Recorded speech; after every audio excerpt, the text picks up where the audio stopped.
윤동주 씨는 어떻게 일본 교과서에 실렸나의 주목의 CAOFL이 윤동주 1917-1945는 일제강점기의 저항시인이자 독립운동가다. 너무나 짧은 생애를 살았고 평생을 암울했던 일제강점기에서 보내야 했던 비운의 문인이기도 하다. 하지만 특유의 감수성 및 삶과 시대에 대한 통찰이 녹아있던 윤동주의 작품 세계는 이후에 한국 문학사의 길이 남을 큰 이정표가 됐다. 또한 오늘날 그의 작품들이 해외에서도 사랑을 받고 심지어 일본의 교과서에까지 실리게 될 정도로 윤동주는 시대와 국적을 넘어선 불멸의 시인으로 남게 됐다. 그런데 어쩌면 세상의 빛을 보지 못하고 사라질 뻔했던 윤동주의 시가 우여곡절 끝에 세상에 공개되기까지는 숨겨진 사연이 있었다. 2월 14일 방송된 tvN 스토리 벌거벗은 한국사 95회에서는 숨겨뒀던 6필 원고의 기적, 윤동주의 시는 어떻게 일본 교과서에 실렸나 편을 통하여 윤동주의 파란만장한 인생과 작품 세계를 조명했다. 17세 윤동주에게 찾아온 전환장. 윤동주는 1917년 12월 30일 중국 길림성 만주의 명동촌에서 태어났다. 이 지역에는 지금도 윤동주 생가가 남아있지만 당국의 무관심으로 인하여 관리가 제대로 되어 있지 않아 안타까움을 자아낸다. 명동촌의 지명은 동방의 나라, 한반도를 밝히는 마을이라는 뜻으로 당시 만주 북간도로 이주한 조선인, 지식인들이 민족의 미래를 도모하자는 의미로 세운 마을이었다. 당시로서는 보기 드물던 신식학교에 기독교 중심의 공동체라는 교육적 마이너스 종교적 특성으로 인하여 명동촌은 사상적으로 깨어있는 공간으로 성장할 수 있었다. 그리고 이는 윤동주의 삶과 작품 세계에도 큰 영향을 미치는 모태가 되었다. 어린 시절의 윤동주는 정이 많고 섬세하며 친구들을 잘 챙기는 이타적인 성격이었다고 한다. 학창시절을 함께 보낸 친구들의 증언에 따르면 손재주가 좋은 윤동주는 축구부원인 친구들의 유니폼을 본인이 모두 가져다가 직접 재봉질을 해줬다는 일화도 있다. 1934년 겨울 17세의 윤동주에게 인생의 첫 전환점이 되는 사건이 일어난다. 윤동주의 사촌이자 평생의 절친이었던 송몽규가 중학생 신분으로 일약동아일보 신춘문예에 당선되는 쾌거를 이룬 것. 당시 문학도들에게 신춘문예 당선은 공식적인 문학가로 인정받는 등용문의 역할을 했다. 송몽규는 윤동주의 둘도 없는 절친이자 같이 문학을 공부한 학문적 동지이기도 했지만 한편으로 윤동주는 매사 자신보다 앞서 나가는 친구에게 은근한 열등감과 경쟁의식을 느꼈다고 한다. 윤동주는 이때부터 시인의 길을 걷기로 다짐했던 것으로 보인다. 윤동주는 송몽규의 당선 소식을 듣고 무척 자극을 받았는지 약 한 달여 만에 초한대, 삶과 죽음, 내일은 없다 등 무려 3편의 시를 동시에 완성한다. 어린 나이에 맞지 않게 하나같이 진중하고 무거운 주제는 당시 한창 청소년기를 지나던 윤동주가 불확실한 자신의 미래와 당시의 시대적 상황에 대한 철학적 물음을 던지고 차답한 것으로 해석되고 있다. 1930년대는 일본의 만주 침략이 본격화되던 시기였고 윤동주가 살던 북간도 일대는 조선인들의 항일무장투쟁이 활발했던 지역이었다. 청소년기의 윤동주가 당시의 암울한 시대상과 일제의 잔혹함을 두 눈으로 생생히 목격한 것도 그의 시상에 영향을 미쳤을 것으로 추정된다. 또한 송몽규의 등단 이후부터 윤동주는 자신이 쓰는 시의 날짜를 적기 시작하는 특징을 보인다. 예술가들이 본인의 작품을 완성한 후 사인을 하는 것처럼 윤동주 역시 무렵부터 본격적인 시인으로서의 자의식과 책임감에 눈을 뜨기 시작한 것으로 해석된다. 윤동주의 부친은 아들이 의대나 법대에 진학하여 안정적인 직업을 가지기를 원했다. 문학도가 되고 싶었던 윤동주는 문과 졸업하면 신문기자 맡기도 되냐, 시는 의사가 돼서도 쓸 수 있는 것 아니냐라고 꾸짖는 부친과 매일같이 충돌하며 부자 갈등이 매우 심각했다고 한다. 그럼에도 윤동주는 고집을 꺾지 않았고 결국 보다 못한 윤동주의 할아버지가 중재에 나서면서 문과 진학을 허락받았다. 1938년 윤동주는 연희전문학교연 연세대의 전신문과에 합격하여 경성서울으로 유학을 오게 된다. 시골 출신이었던 윤동주에게 다양한 세상과 학문을 접할 수 있는 신세계가 열리는 순간이었다. 대학 입학으로 처음으로 쓴 시 새로운 길이라는 작품에서는 어제도 가고 오늘도 갈 나의 길, 나의 길은 언제나 새로운 길, 오늘도 내일도라는 표현을 통해 새로운 세상에 첫 발을 내디딘 신입생의 풋풋함과 설렘을 느낄 수 있다. 윤동주는 절친인 송몽규 강처준과 함께 이른바 핀슨홀 핀선홀 연세대 기숙사 3인방을 형성하여 함께 대학생활을 보냈다.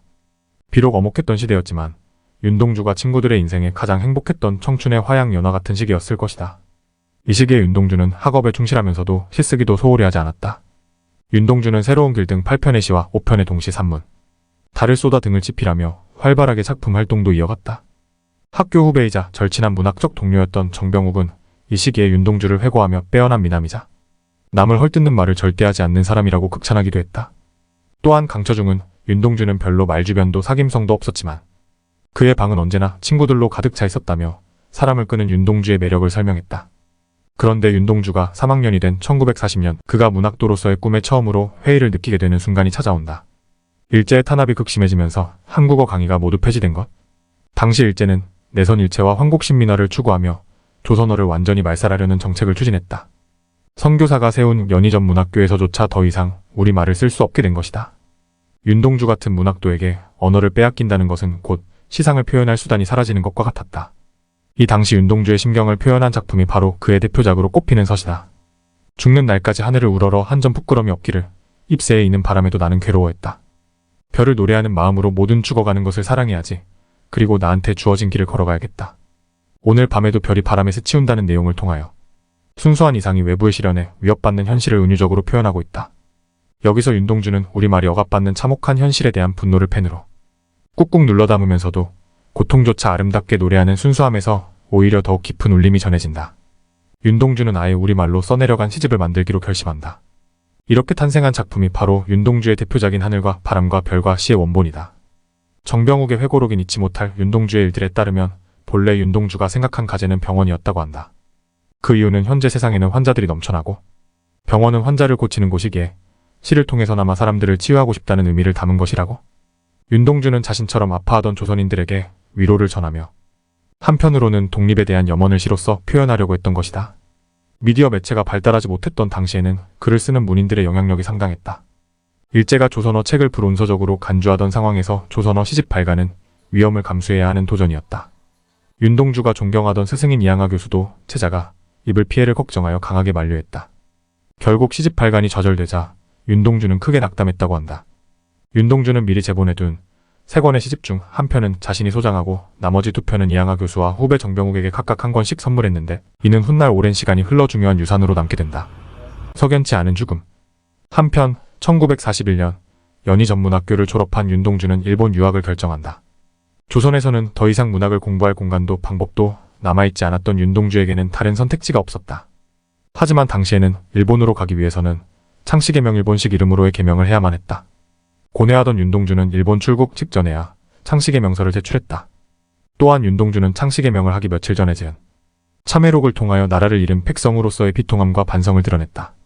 참회록의 육필 원고에는 당시 윤동주의 고뇌를 보여주는 흔적들이 남아있다. 윤동주는 비해금물, 생존, 도항 증명 등의 여러 단어가 적힌 낙서를 끄적이며 복잡한 심경을 드러내고 있다. 이는 항상 깔끔하게 정리되었던 윤동주의 다른 작품 원고들에서는 찾아볼 수 없는 흔적이다. 1942년 윤동주는 복잡한 심경을 안고 일본 도쿄의 리쿄 대학에 입학한다. 하지만 제국주의의 관계에 휩싸인 일본에서의 대학 생활은 평탄하지 못했다. 전시체제라는 이유로 윤동주는 입학하자마자 단발령이 내려져서 강제로 머리를 깎아야 했고 교련 수업으로 무기와 제식 훈련을 받기도 했다. 이 당시 쉽게 쓰여진 시에서는 억압적인 분위기의 대학 생활에 적응하지 못하여 힘겨워하는 윤동주의 심경을 읽을 수 있다. 창밖에 밤비가 속살거려 육첩 방유학. 당시 윤동주가 지내던 방은 남의 나라라는 표현에서는 암울한 시대의 제국주의의 심장. 도쿄에서 지내면서 아무것도 하지 못하는 자신에 대한 죄책감과 반성이 녹아있다. 결국 윤동주는 도쿄를 떠나 교토에 있는 도시샤대학 영문과로 편입한다.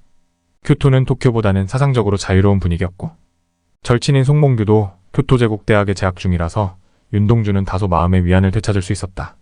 하지만 결과적으로 이는 윤동주에게 생각지 못한 뜻밖의 나비 효과를 불러온다. 1943년 7월 10일 윤동주는 돌연 조선인 학생 민족주의 그룹 사건에 연루되어 일본 경찰에 전격 체포된다. 사실 송몽규는 이미 일본 경찰에게 불령선인 식민 통치에 반대하는 불온한 조선인으로 낙인 찍힌 상태였고 송몽규와 가까운 사이이던 윤동주도 교토에 오게 되면서 덩달아 임시 대상을 오르게 된다. 일본 경찰은 윤동주가 송몽규를 비롯한 조선인 친구들과 어울리면서 자연스럽게 조선 독립에 대한 이야기를 나눴다는 것을 두고 테러를 기획했다는 죄목을 뒤집어 씌웠다.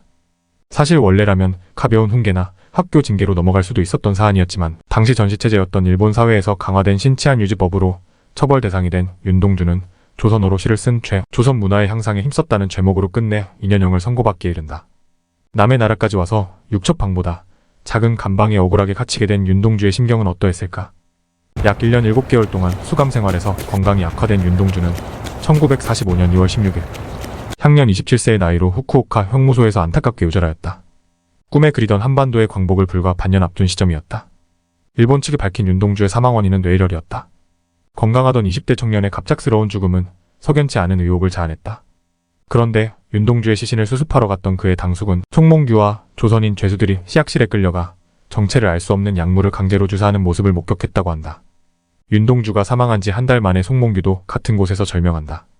이를 두고 윤동주를 비롯한 조선인들이 일제 생체 실험의 대상으로 희생되었을 가능성이 높은 것으로 추정되고 있지만 안타깝게도 현재는 관련 증거가 남아있지 않은 상황이다.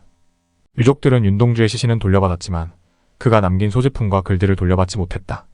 그렇게 윤동주의 시는 세상에서 잊혀지는 듯했다. 그런데 해방 이후 3년이 지난 1948년 1월 30일 윤동주의 시집이 한국에서 발간된다. 윤동주가 후배 정병욱에게 선물했던 미출간 6필 원고가 뒤늦게 세상에 공개된 것이다.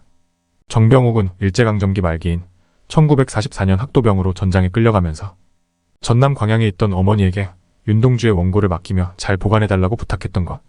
훗날 서울대 국문학과 교수까지 오른 정병욱 선생은 회고록에서 내 평생 해낸 일 중 가장 보람있고 자랑스러운 일이 무엇이냐고 묻는다면 나는 서슴없이 동주의 시를 간직했다가 세상에 알려줄 수 있게 한 일이라고 대답할 것이다 라고 할 만큼 윤동주에 대한 애틋한 마음을 드러냈다. 또한 핀스놀 3인방 중 유일한 생존자였던 강처중은 윤동주가 일본으로 떠나면서 남긴 책과 연희 전문학교, 졸업앨범 등을 평생 목숨처럼 간직했다고 한다.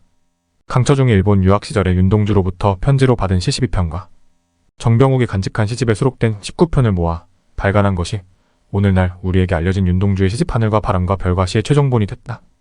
윤동주가 생전 그토록 바랐던 우리말 시집은 그의 사후에 남아 광복을 맞이한 대한민국에서 세상의 빛을 볼 수 있게 된 것이다. 놀랍게도 윤동주의 시는 훗날 시간이 흘러 1990년 일본 교과서에까지 등장한다. 어떻게 일본에 맞선 저항시인인 윤동주의 시가 일본 교과서에 수록될 수 있었을까? 일본의 전후문단을 대표하는 거장인 이바라기 노리코 1926-2006는 자신의 수필 한글로의 여행의 윤동주를 소개했다. 이 작품이 일본 교과서에 수록되며 윤동주의 존재와 작품도 자연히 알려지게 된 것이다. 1990년대에 들어서면서 일본의 역사 교과서도 식민지배나 침략에 대하여 인정하기 시작하며 달라진 사회 분위기도 영향을 미쳤다. 이바라기는 윤동주의 존재를 세상에 알리며 만일 그가 반년만 더 생존했더라도 전후의 고국에서 즉시 선두의 활동을 시작할 인물이었을 것이라며 높이 평가한 바 있다. 교토 도시샤 대학에 건립된 윤동주의 추모비에는 지금도 많은 일본인이 찾아와 윤동주를 추모한다고 한다. 2023년 윤석열 대통령의 영국 국빈 방문 만찬 당시 국왕 찰스 3세는 윤동주의 시 바람이 불어를 영어로 낭독하여 화제가 되기도 했다. 외국인의 시선에서 파도 윤동주의 시가 주는 울림이 남달랐다는 것을 알 수 있다. 가슴속에 하나 둘 세 개 공을 보는 이제 다 못해는 것은 취 아침이 오는 까닭이야. 내일 밤이 나는 까닭이야. 아직 나의 청춘이 다하지 않은 까닭입니다. 윤동주의 대표작 별 해는 밤에 등장하는 내용이다. 암울했던 시대의 문학으로서 세상의 빛을 밝히고자 했던 청년 윤동주가 겪었던 삶과 꿈, 고뇌의 사색들은 지금도 우리에게 깊은 울림을 전해주고 있다.